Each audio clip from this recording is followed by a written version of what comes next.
Hey guys, welcome back to my channel. Today we'll discuss MSCE 004 Economies of Growth and Development, Chapter 5. Important question. Discuss the various approaches to measure total factor productivity. So the approaches to measure total factor productivity are as follows. First is data envelopment analysis DEA. तो ये first approach है to measure productivity. ठीक है, ये completely non parametric है, इसमें कोई assumptions नहीं है एंड ये यूज़ करता है लीनियर प्रोग्रामिंग को. ये टेक्निक फर्स्ट यूज़ करी थी फेरल ने 1957 में और लेटर इसे ऑपरेशनलाइज्ड किया था कूपर एंड रूट्स ने 1978 में.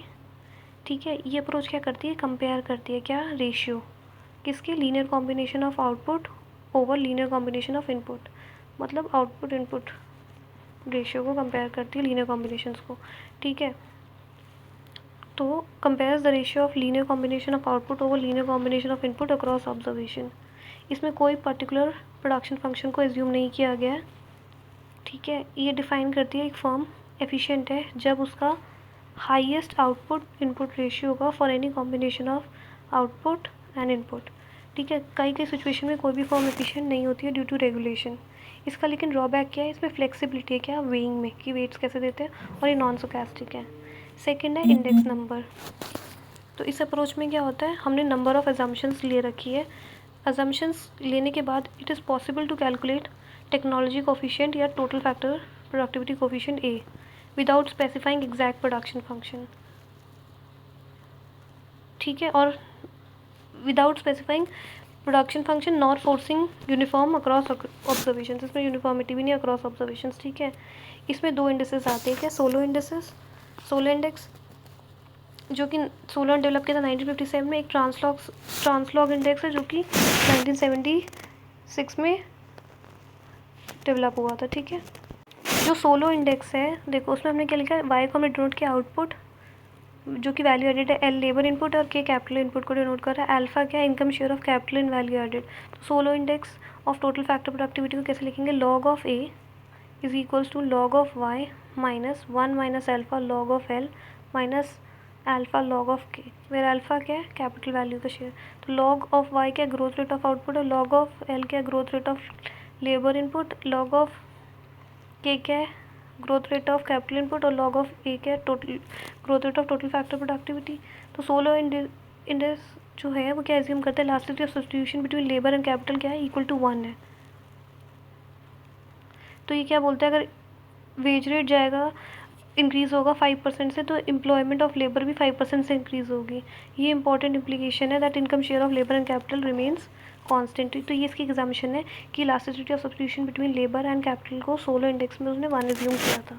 नेक्स्ट है ट्रांसलॉग इंडेक्स.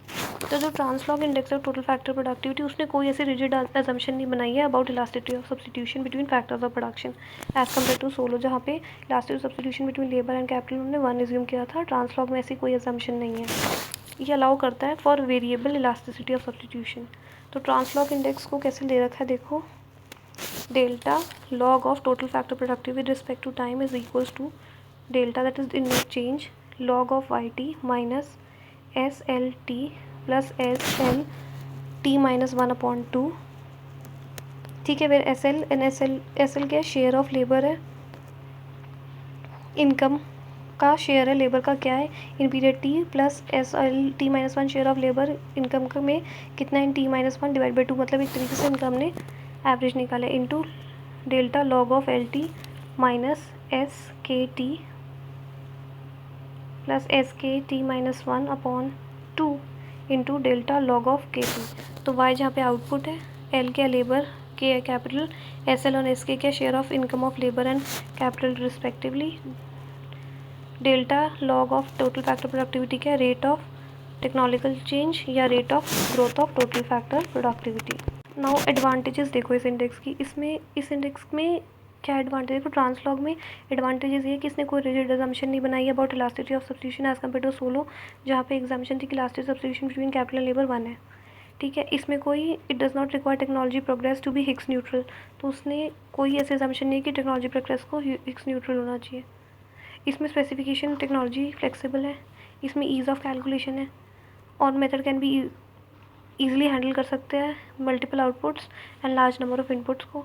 डिसएडवांटेज क्या है, इसमें क्वालिटी और रिलायबल डेटा चाहिए होता है, इसमें इम्पॉसिबल है to count for measurement error.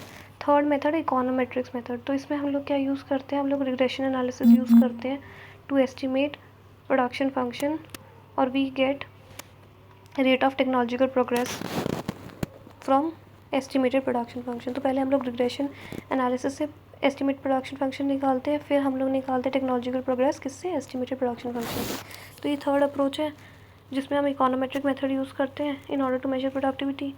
हम लोग रिग्रेशन एनालिसिस लगाते हैं, वही बताया, प्रोडक्शन फंक्शन को एस्टिमेट करते हैं, फिर उससे हम लोग टेक्नोलॉजिकल प्रोग्रेस निकालते हैं from estimated production function. Generally हम कॉफ डगलस प्रोडक्शन फंक्शन यूज़ करते हैं।